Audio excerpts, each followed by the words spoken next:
Hey everybody, it's Matt here again. We're doing our Unity 2D RPG tutorial.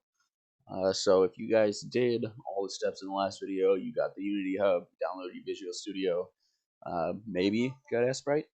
That would be a good thing to do, just so you have a Sprite editor. Like, if you have to, you can use Microsoft Paint, but Sprite has a free demo, so it's definitely worth it checking it out. I think the software is only like 10 or 15 bucks. So here we are. We've got our RPG set up and we're in Unity. So now, how do we even start an RPG? So you got to think of all the things that go into it, and you want to think what your end game is going to be. So when you first come in here, you want to think, okay, what are my base scenes going to be under your assets here? So we're going to add some base scenes. Also, what assets do I want in this game? So let's go ahead and add some assets here. So I'm going to add a couple folders here. Say about 6,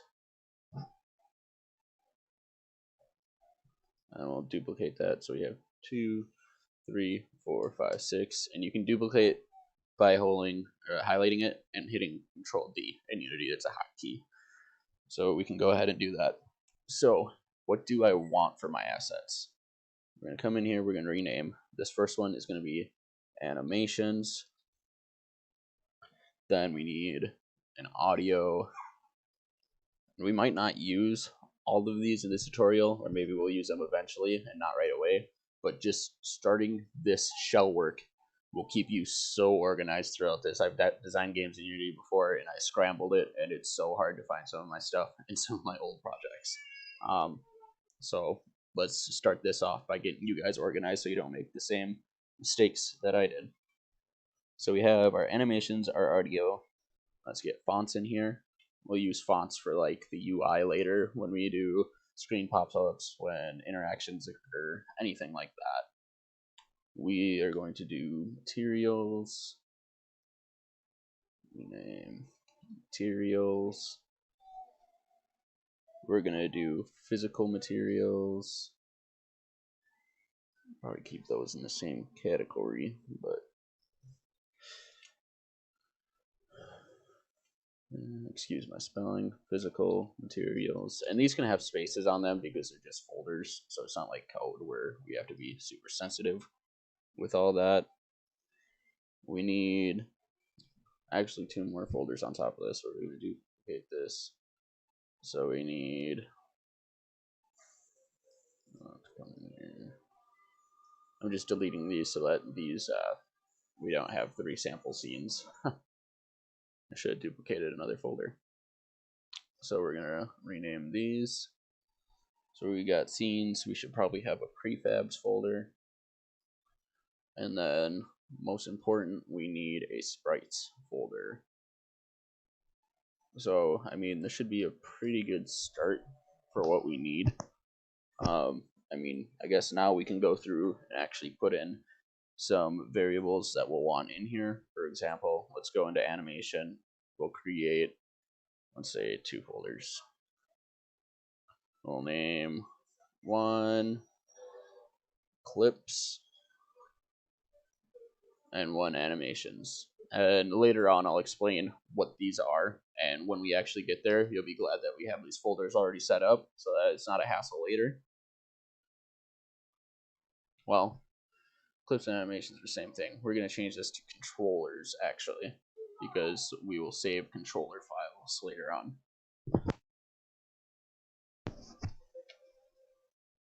Alrighty. Let's see what else we got here. So we got our assets. Let's go to audio.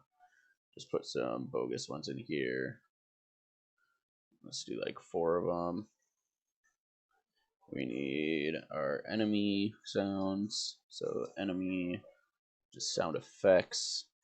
You know, like the boings and the doings when you hit your sword off of things. So FX, we're going to do the music and then the player sounds. That sounds good to me for now.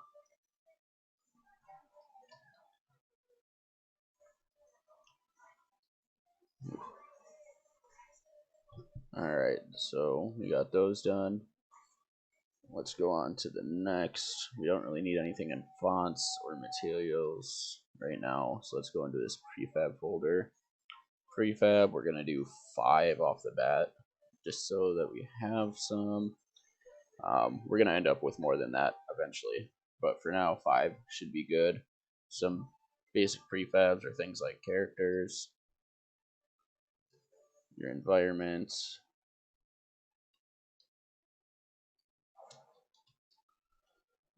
effects again, so we'll just do FX. You got props, so things like money, potions, anything you really want to put in there for props, mailboxes, trees.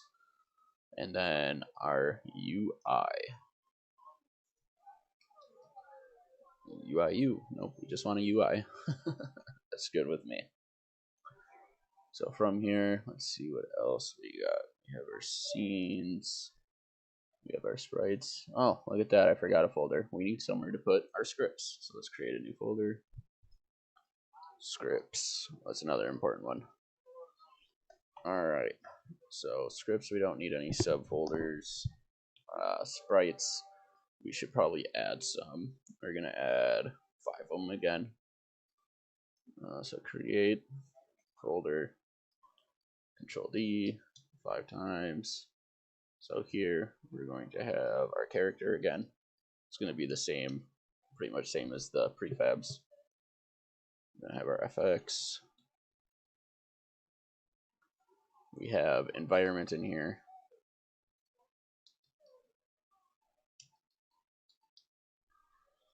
Let's see.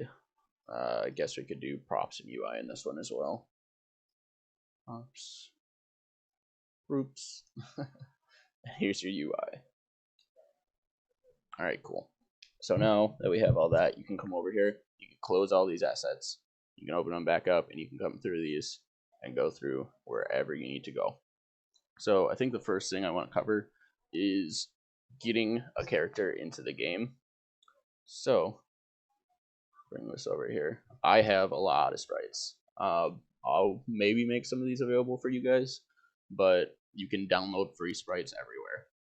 So for example, this is my character that I have going on right now. We're going to use him. So you can drag and drop with this. So let me shrink this down a little bit. So let's go into sprites, and we know we need our characters. This folder is empty. So we go back to our files, and let's bring that straight to Unity. And we have that. So the first thing you want to do with sprites when you import them is, as you can see, there's 16 different actual physical traits here. Because when you have a sprite, it needs to walk. And if you only have one face on a sprite, then it's gonna look the same no matter which way you're facing. And I'm pretty sure if you're walking up through town, you don't want to see your face walking towards you. You want to see the character's back. So once you have that done and imported, I have mine set to a 32 pixel frame in Sprite. So we're going to apply that. Always make sure to hit the apply button on these, otherwise you'll go out of here and you'll get mad because it didn't change. It's going to be a multiple sprite because there's more than one. So we can see that 2D sprite, multiple sprites. And it's pretty cool because later when we're doing tile maps, this extruding edges helps a lot because sometimes there'll be like nicks and crannies in the map, but we'll go over that later. So here we're going to go sprite editor. We're going to apply, and here for moving sprites, we're going to use an automatic slice, but we want our pivot point to be on the bottom because it's going to use the walking animations, and we want all of these walking animations to generate from the bottom of the character. So we're going to slice that automatic on bottom, and we're going to slice. So when you slice it, hopefully it does a perfect little slice of your character. Once that is all set, we're going to hit apply, and then we can close out of that editor. So when you come back in here, and we can now see that it has all those different faces cut up and ready to go for us. This is what we wanted, and that's what we pretty much need. So now, what can we do? There's two ways to do this. We can put this character into the scene. So the first way is we could grab him, drag him, and drop him into the scene. And look, there he is, just chilling in the middle of nowhere, not doing a thing. Or, let's delete this. We can come up to the scene. We can do 2D object, sprite, and there's a new sprite there. And if we come over here to the sprites, it will know that we have sprites because we dragged and dropped them in. So we can go to the little circle here, and we're just going to do the face down. And we're going to make that the default sprite. Sorry. So when we have our sprite, what do we do with it? So he's in the scene, everything's all peachy, but he needs some things before we start doing some coding.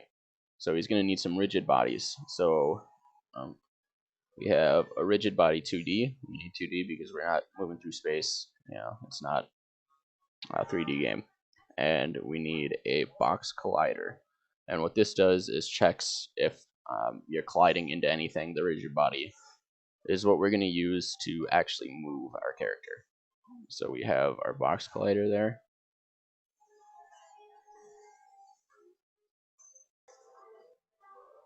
Two of the things we need to do is for the box collider, we do want that to be a trigger. We're going to use that for coding later, and we're going to use that trigger. We also want to come up to this rigid body and freeze the Z position. If we didn't do this, when we start moving, our character will literally spin in circles, and we don't want that either. So now that we have all those, I think we're ready to start coding. So this saved automatically because it doesn't have an apply button at the bottom here. We're going to go to our scripts, which you can either click here through the assets, or you can click on assets and just go to scripts. So we're just going to have like a main entity script. So this is going to be our main script that's going to control things for us. It's going to be one of our main classes or main parents. So we can come into here, create C# script, and we're just going to give it the basic name, entity. So if you downloaded Visual Studio, when you click on this, it'll open up, and we'll see here, once it's opened, we have our entity class that we made, and it's using a mono behavior right now. We do not want it to use a mono behavior. We want it actually to have a scriptable object attached to it. So we'll do scriptable object, and if you have it using Unity, all this will come into this editor for you. If you find that it's not working properly, you need to set the using Unity engine so it knows that you're coding for Unity. So once we're in here, what do we actually need to do? Like I said before, we need to plan ahead for everything that we're going to do. So C# and just coding, object-oriented coding in general, has things called variables. So we're going to put 2 dashes to put a comment in here, which the comments aren't read by the code.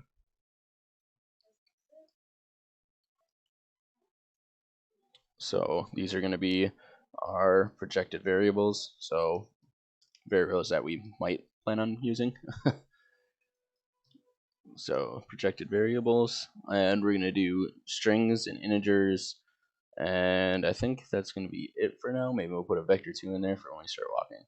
So let's do things like a public string name. We're going to do public int age.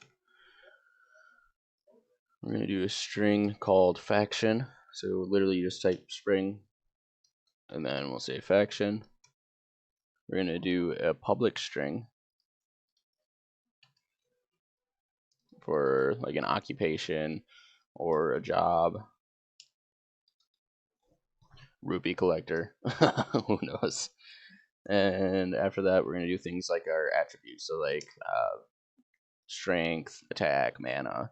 So let's start with our level. And we're going to set these so that Unity knows that our starting values are this. I might make it set up later so that we can change our attributes in the beginning and choose our own, but we'll have to see about that. So these are all pretty much going to be ints. We're going to do a health stat. This is going to, let's say, equal 2. Maybe enemies will do half a damage for now. I'm going to have another public int. Call it strength. And if you notice here, I am not copying and pasting.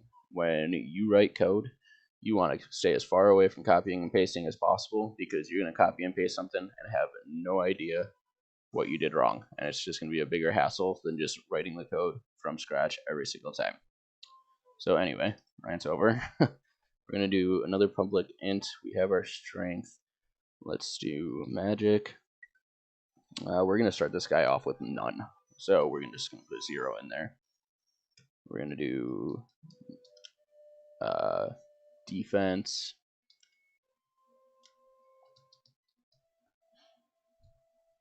And we're going to start him off with 0 because he's probably not going to have any armor, even though he has armor on the sprite.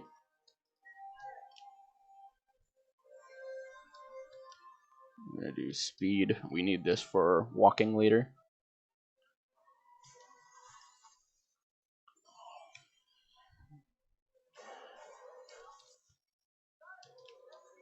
Let's do armor, if I can spell it right.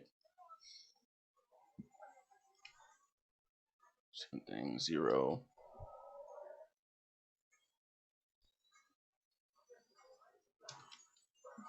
We'll do another public int. We'll call it number of attacks.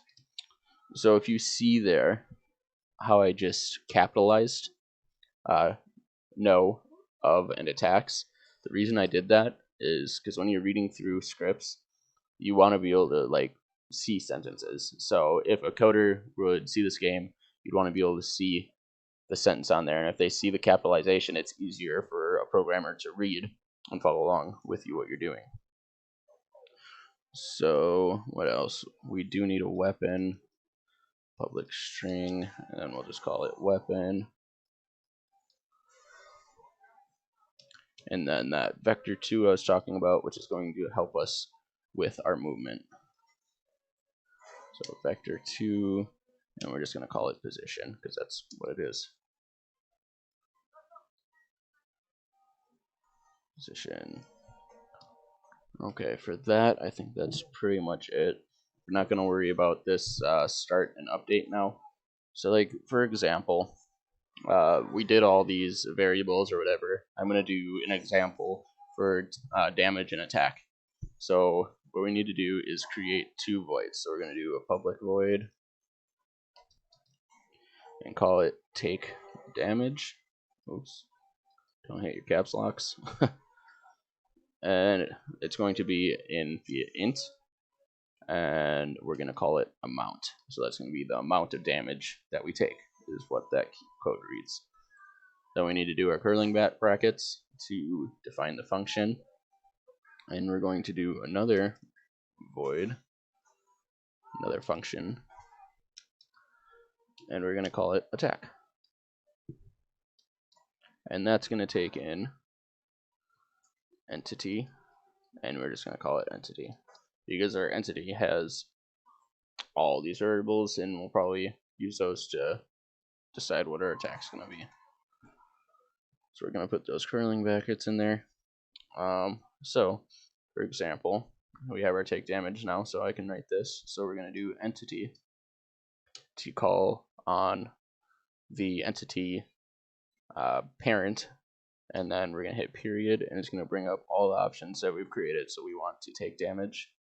That's this function right here that we just created. And then what do we want to say? Take damage is going to be like the enemy's strength. No, so another example for the take damage, we need to make a actual function inside of take damage since we're calling it here.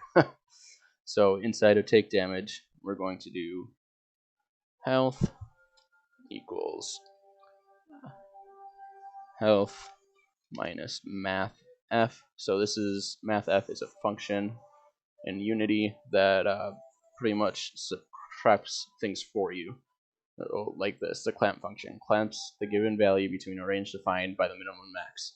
So I'll just give you an example. We'll do clamp, and then we'll go in here, and right here it tells you all the things. So we need a float value, a float min, and a float max. So our value is going to be another amount minus our armor. Oh, I spelled that completely wrong. Butchered that. Amount minus our armor. And then we need a value of damage to take. So it'll check that. It'll do 0 damage on top of that. Or the minimum damage is 0 damage, and then the max damage is going to be an int called max value. And if we did that right, there'll be no errors. Okay, cool. So we'll do this and talk more about this when we actually do attacking sequences later on in the game. So for now, I think that looks pretty good. Don't worry about the start and update yet. We might honestly get rid of these because this is a parent class. So we're going to go back to Unity. I'm going to create another class. Well, it's got to bring in the code. We're going to do another C# script, and we're going to call it player. So all those attributes that were already in entity, let's go back there.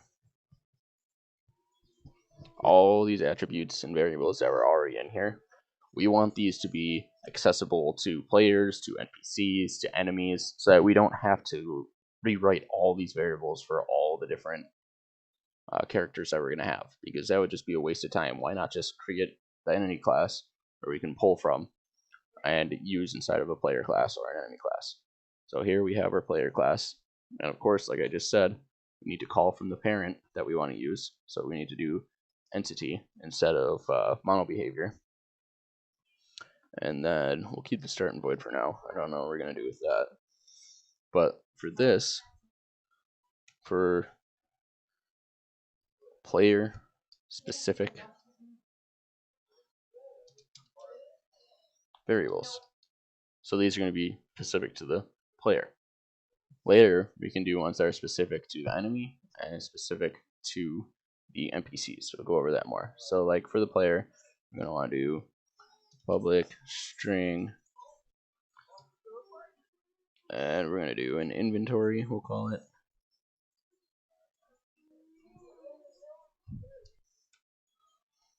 Then we're going to do a public string again, and we're going to do like skills, because we're going to want to do a skill set later on in this game.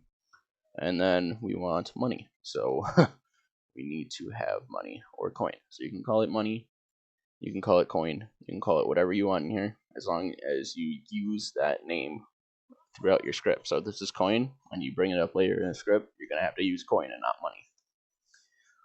So for now, I was just using that as an example. Base shell setup, I think that should pretty much be good for now.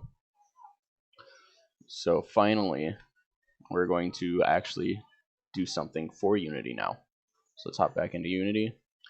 We need to create another script, and we're going to create a script that we can actually move our player with. Now create a new script, and we are going to call this either character or player movement. Character movement. That's fine, just like that. Let's open her up.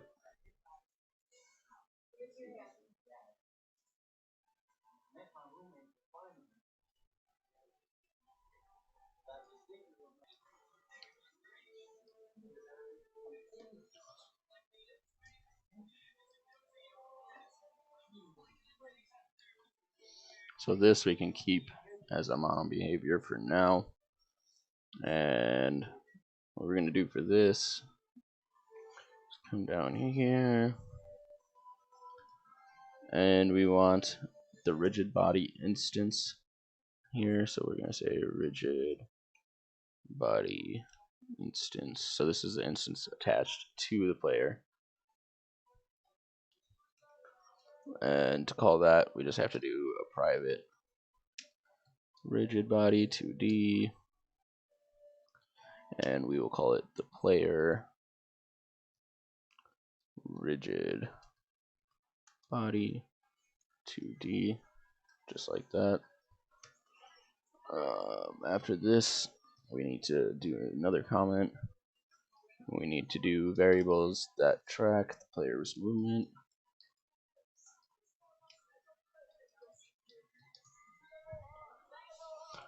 So these are going to include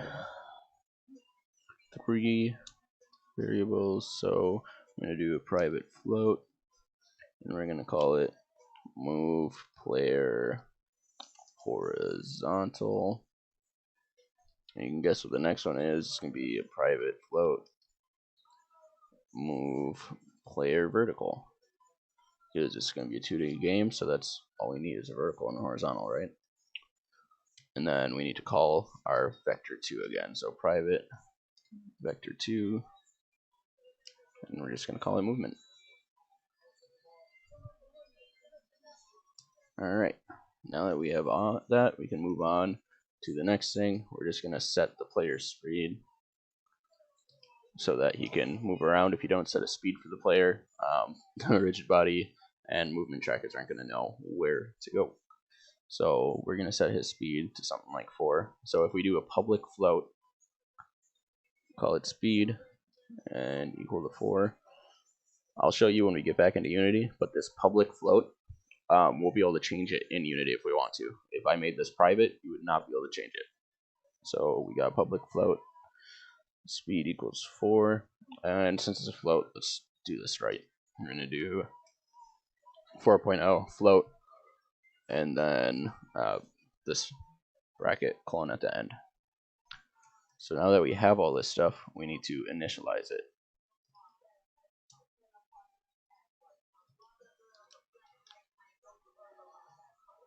So you don't need to do all these comments like I'm doing, but it's good for somebody else who's going to be looking at your code. So like you guys looking at my code, I'm going to write comments here so you can go back and actually see what I'm going on about. So if we say initialize the components, we're going to do awake void, so private void awake. So this is pretty much like a start, but it checks at a different time. So we'll end up getting rid of this start function in here to have that in. So when we wake up the player, we want the player RigidBody 2D to equal RigidBody 2D. And then we're going to use something called getComponent. And then the type of component we want to get, so we do type of, and more brackets, parentheses, and just the RigidBody 2D.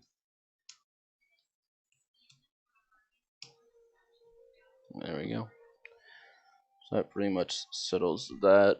Like I said, we don't need this start function anymore. Get rid of it. Then we have our update. So we already initialized the rigid body, so now we need to actually update movement values. So in here, we're going to do the move player horizontal.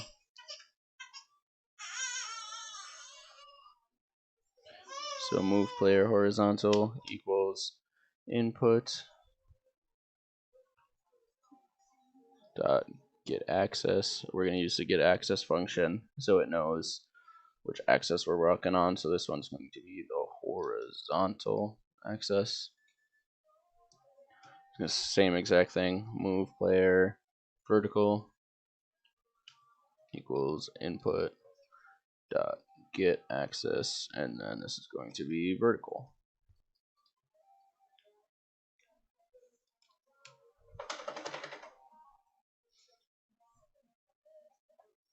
So after this, we need to define our movement, so our character can actually move a little bit. So this we need to use a vector2, and we need to make sure it's a new vector2. So in here we need to define that we're moving the player. Oops. Move. Wow, what am I doing here? Move player horizontal, and if you look down on the vector2, it's taking in two values, so we want the move player horizontal and the move player vertical. If you see in here, it has the X and the Y value. We need to pay attention. So X is going to be your horizontal movement, and the Y is going to be your vertical movement. If you didn't define that, or you flip-flopped them, your character wouldn't be going the way you were telling him to go. So the last thing we need to do to finish this is going to be player RigidBody 2D velocity. Because if you don't give him a velocity, it's not going to move either. That's what we set that speed float up for before. So we're going to do a velocity equals our movement that we just created, and we're going to multiply that by our speed. Alright, I think that should about do it. So if we come back into Unity, it's going to load our new script, and now if we press play, oh, I know what I forgot to do. He's got gravity on him, so you gotta change this gravity to 0, because you saw how I started that and he fell straight down the screen. If you don't set this gravity, he'll do that. Also, let's give this a name, so we're just gonna call it player. And you can see it'll update here. So we click back on him, gravity is 0. Let's go ahead and try that again. Oh, didn't go, because we need to add our script. If we don't put our script on our player, he's not going to move. So we can do that two ways. So the first way, we can literally just drag and drop it onto the player. Or we can come down here and type it in. So that was our character movement script. We need that. And remember how I was telling you how you can change the speed value? I can change this to 10. So I'll show you what that does in a second. So we'll make this 4 like it was. And now let's play it. Let's see what happens. Vertical is not set. Let's use edit settings input. It's because this needs to be vertical.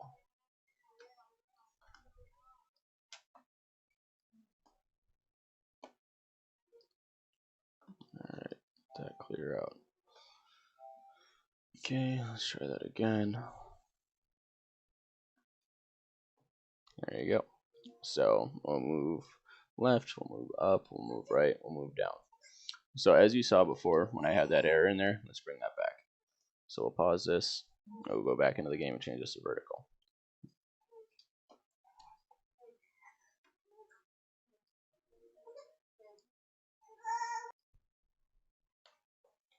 If we go back into Unity now, get rid of this. So now we're back in Unity, and if we hit play, it won't even let us move. It'll give us an error right away. It says input axis vertical is not set up. So a lot of the times, if you click on these errors, it'll bring you to the line of code where the error is. So the reason this error is here is because we did not name it properly. Oh, sorry for that. We need to have capitalized vertical. And like I said, we come in here, turn the game off, clear. So I have it on maximize on play. So again, we go in here and we can move them around. So this is why I use the vector2 in the axis movement, because you can see it nicely goes diagonally. If I come down here and I hit right and I go up and down, it's a fluid movement. A lot of the code that I've seen online in videos, the character moves fluidly left and right, up and down, but that's it. I don't want that in this game. So that's it for this tutorial. Make sure to give me a like and subscribe on my channel. On the next tutorial, we will go over the animations so that when we're walking left, we walk left. When we walk right, and vice versa. So thank you for watching, and have a good day.